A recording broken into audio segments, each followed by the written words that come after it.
took you all the way to where the temples are, which we're going to see them later on. And over there you made a sacrifice to one of the goddess. And then you got sort of kind of shows identity, and you are with the people over here and there again.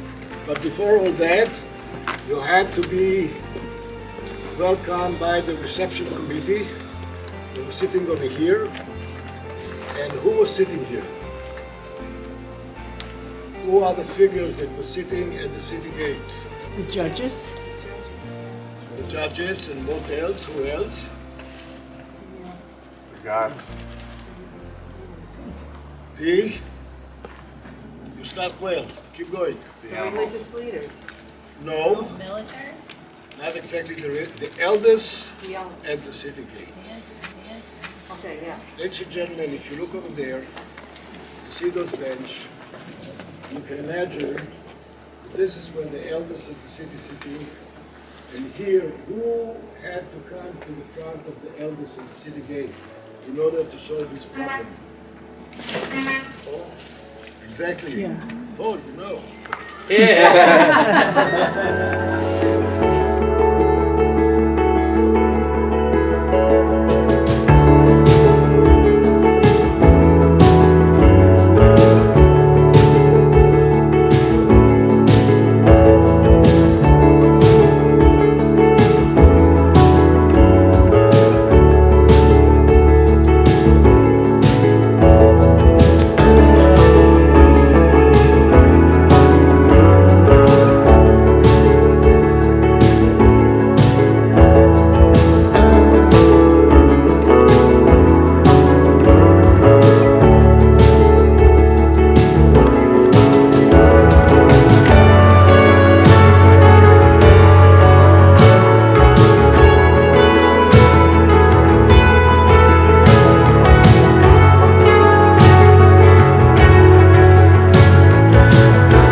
That's loyalty and that's love. But that's the story of this city.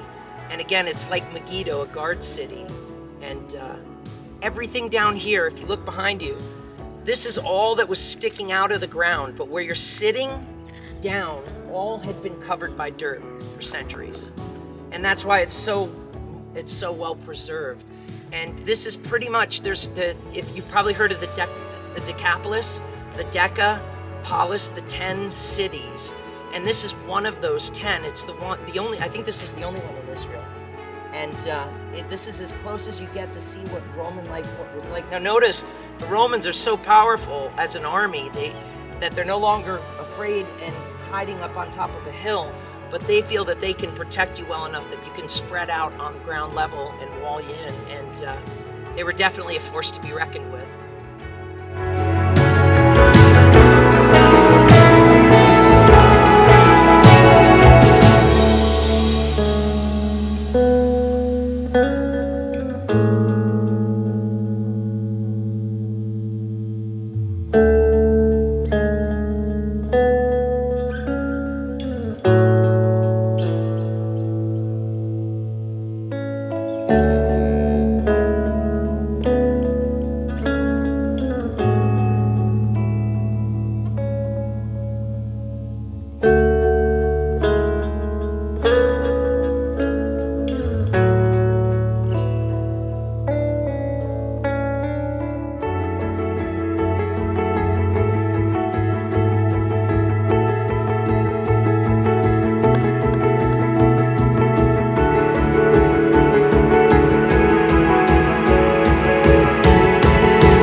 through here, and you'll get a chance to see it. The water will come up, and it'll be beautiful. But the rest of this place is like this. And so David and his men hide in a spot, and it says this. Let me read it to you. It says, when Saul returned from following the Philistines, he was told, behold, David is in the wilderness in En-Gedi. That's here. This is it. This is the place. You're looking right at it. Then Saul took 3,000 chosen men out of all Israel and went to seek David. In other words, he took his Navy SEALs, his Green Berets, taking 3,000 special forces of the elite soldiers. He wants to kill one man, and he's putting everything to bear on it. All Israel went to seek David and his men in the front of the Wild Goat Rocks, which is here. And he came to the sheepfolds by the way, and there was a cave. And Saul went into the cave to relieve himself. No interpretation needed there. Now David and his men were sitting in the innermost parts of the cave.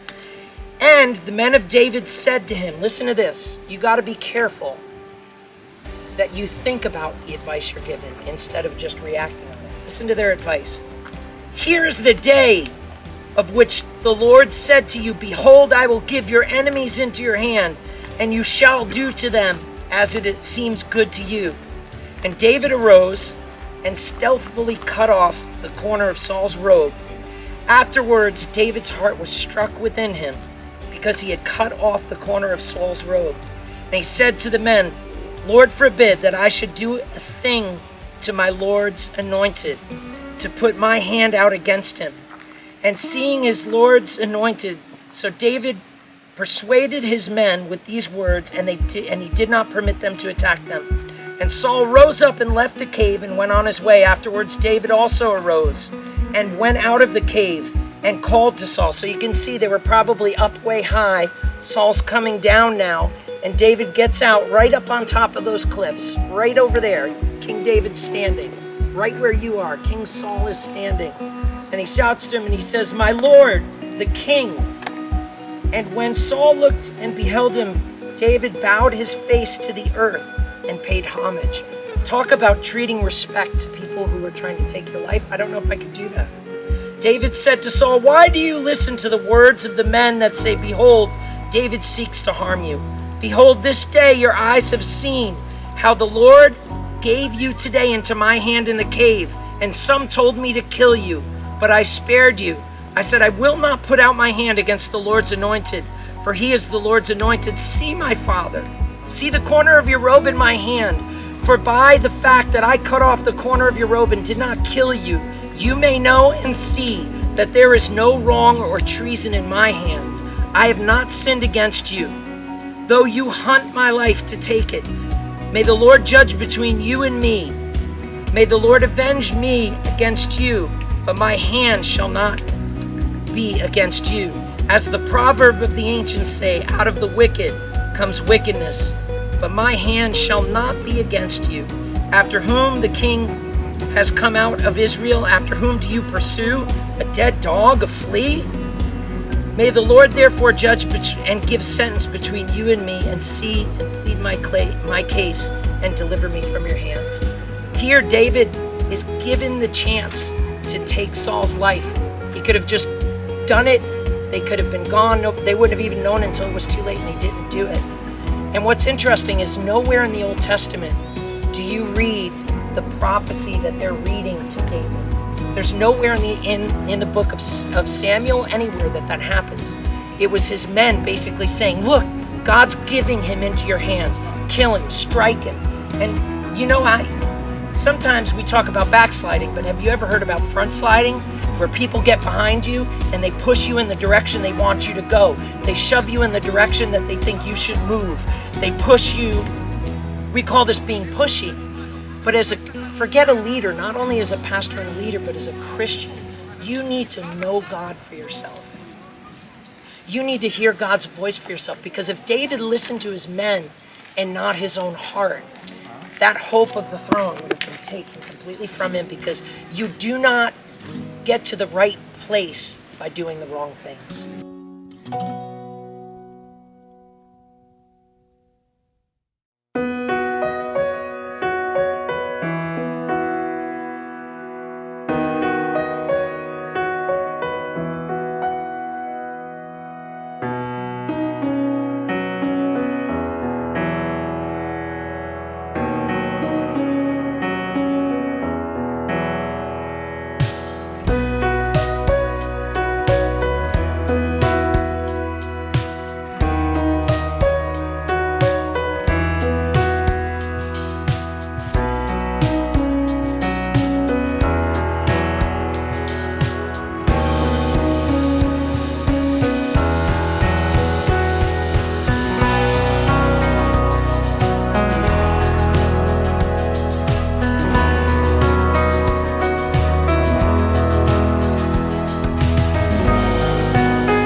goodness into your life. And then you thought that you could manufacture your life apart from me. You've forsaken me, the spring of living water, and you've built for yourself cisterns, broken cisterns that cannot hold water. In this part of the world, you can see cracks right there. See that? That's a broken cistern, which means that if this thing fills up with water, it cracks on the bottom.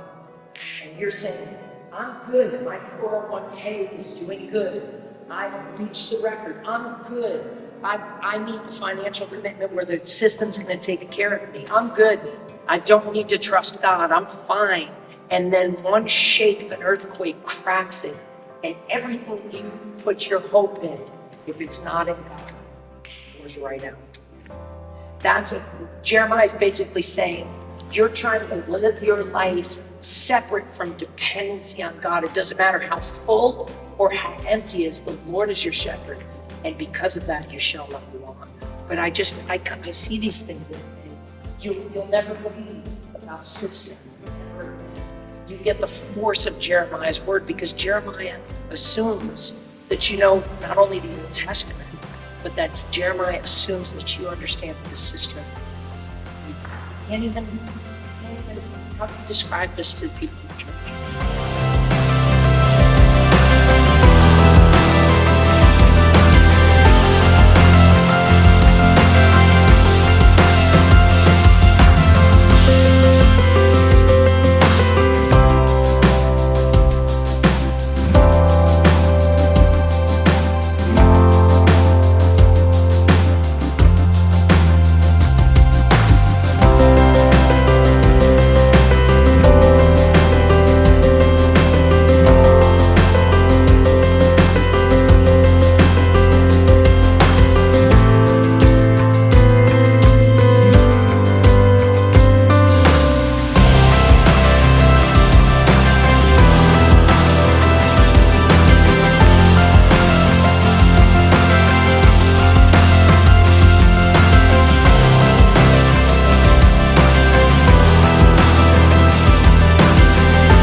Open up the heavens, come rain down your presence. Jesus, come, inhabit the praise of the sinner and saint. Jesus, come, and Jesus, move. Here and now, we call on you, Lord, come and meet us today. Here and now, have your way.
Western and see some graves.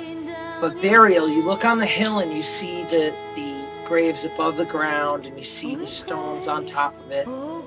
Burial styles have changed through the years. So in archaeology, you can tell almost the same way that you can tell when a Coca-Cola bottle was from, based on the way it was. If it's the old style where it's got the cap and they were really putting stuff in it, the cans with the pull tabs, the plastic ones, it kind of dates it. In the time of in the first temple period, King Solomon's period, you would in the Old Testament, you would lay out somebody, their body would decompose, and then you would come back and you would take the bones. The oldest son, it was usually tradition, the oldest son would take the bones, and there would be a little space underneath or in that grave where you would put all of the bones, and every single one of your ancestors would be there. So picture for a second in Ezekiel, the Valley of Dry Bones. The Valley of Dry Bones is actually a graveyard where generation after generation after generation had a family tomb where they passed away, they decomposed. A year later, the son came back, took the bones, and threw them underneath, and you have this whole section where there's tons of bones. In the time of Jesus, for 100 years before, and about 50 years after Jesus, we have a unique type of burial that tells us this is right in that time. And so what you would do is the same thing. You would put the body out. It would sit for a year, decompose. The eldest son would come back and would take the bones, but instead of putting them all together in one place, they would have one of these little coffins. And you look at it and you're like, this is weird. How could you fit someone in it? They would build it to the width of your hip, which is the widest bone, and the length of your femur, your femur, which is the longest bone. And they would put all of your bones in a bone box, and then they would slide them into, and you can see it right over there a little bit, these little niches called kokim. And they would slide the box in there, and that would be the permanent resting place for your bones.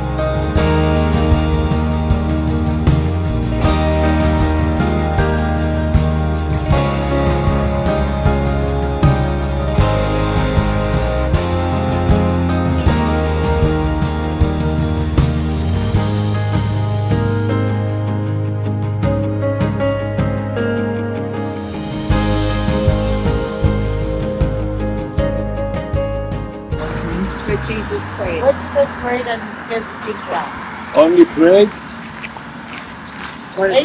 What else happened here? He cried, the disciples fell asleep. Arrested. When he was arrested. Right. This is the place when he was arrested. This is the place that the angel actually appeared to him and said, the time is come. I mean, he was announced by the angel that is the end of his life, the end of his life.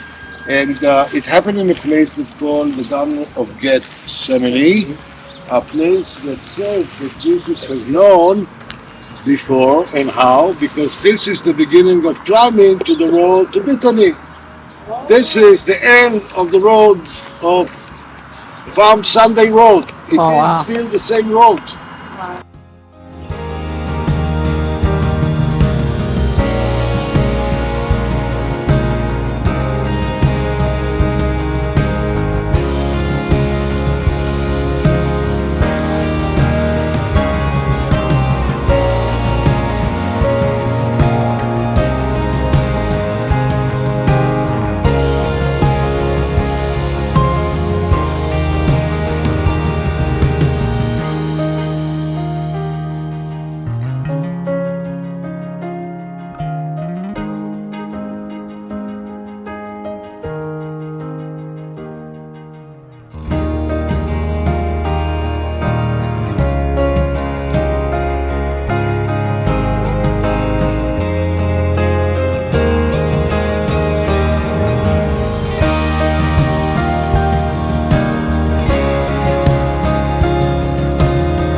because we have in here a great model of how the houses were built.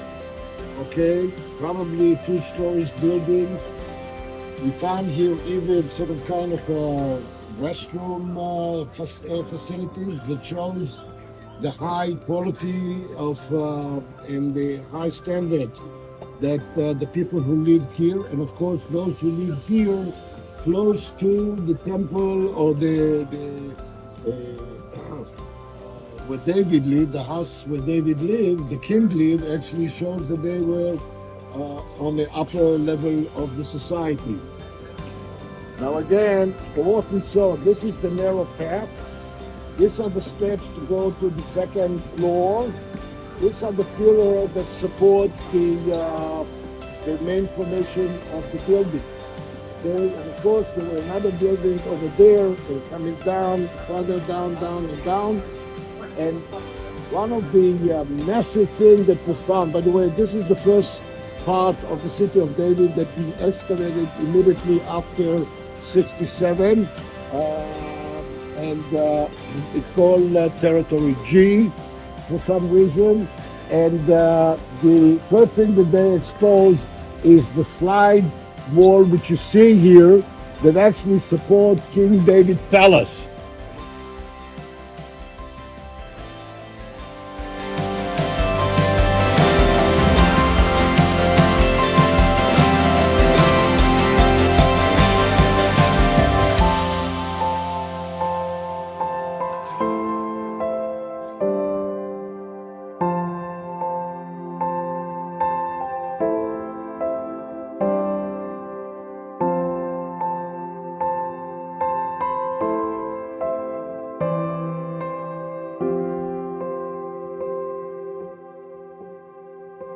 Is to always be in alignment with God's will, God's way, God's word. And so we live our lives biblically. So he gives the order and he says, we can't just cut off the water. We have to bring it in the city. And this is why you saw that inscription where it says pickaxe, pickaxe, tunneling through. And it's right there in the book. Later on, if you read the book of Isaiah, chapter 35, 36, 37 is the whole account of this, as well as you find it in Kings and Chronicles. When the Assyrians get here, they hand a letter and they say, you guys are going to be so thirsty and so hungry, you're going to drink your urine and eat your dung. And we're going to kill you and we're going to destroy you. And what does King Hezekiah do? He does what exactly you and I should do. When you get a notice of foreclosure, when you get a letter that says that I'm going to sue you, when you get a letter that says you can't build here, you take it and you bring it before the Lord. And Hezekiah does a great thing. He says, Lord, you see what they're saying against you. See, it's not about us, it's about him. And he's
2,000 years. And again, as Paul was mentioning before, it's not part of the temple. It's a retaining wall that was built around the Temple Mount. The temple is somewhere right over there, okay, inside of the temple, that beyond this wall. The wall again was built by Herod the Great. All the square stones are actually from his time. Then we have a small, medium one. These are the Romans. And the very last, they were the Turks, okay, who built this part of the wall. Now, why from all the walls that was left, this is the wall that became so special? Why we didn't pick the north wall or the other part of the wall that exists? Because the temple was built as a building from east to west, and location of the temple building was the closer one to the western wall. Okay, so if the temple was here, and right, this is the temple, my fist, and this is right in the area of the Temple Mount. Here is the wall, the Temple Mount, the temple itself is the closer one to the eastern wall. That's actually when the temple being destroyed, we believe, you can call it the Holy Spirit, we say Shekinah or Shekinah, the Spirit of God has moved from the temple to the eastern wall because it was the closer wall, and that would sanctify the wall. Now, what you see here, it's something that was changed totally after 1967. Before 67, all that was built with buildings and homes, right? And the wall left a very, very small part, maybe 10 feet wide. For many centuries, Jews were not allowed to come to pray at the wall. But that's why we finally were able to do that under the Turks and under the Muslim and under the British or anybody who ruled here before us, right? That reminds us the exile, the destruction, the loss. And that's why people cry there. That's why they start calling it the Wailing Wall. But after 67, when we finally, after 2,000 years, coming back, and this time the wall is ours. We don't need any favor to come here. And besides the fact that you can come here 24/7, whenever you feel, whenever you like, you can see the wall action at your home. They have cameras here that through the internet project daily, nightly, everything that is done here. You can just push the western wall and you can get it at your home and do whatever it's done here. So that's the reason why we changed the name from the Wailing Wall to the Western Wall. It's not Wailing, because when people come in here, as you heard, they come with a joy. The tears that coming down, it's for happiness and not for sadness. So don't say anymore the Wailing Wall. Say the Western Wall, and when people ask you what it is, you can explain them. And now ladies goes this way, gentlemen goes that way. You can go all the way to the wall, you can take pictures there, you can do whatever you feel like.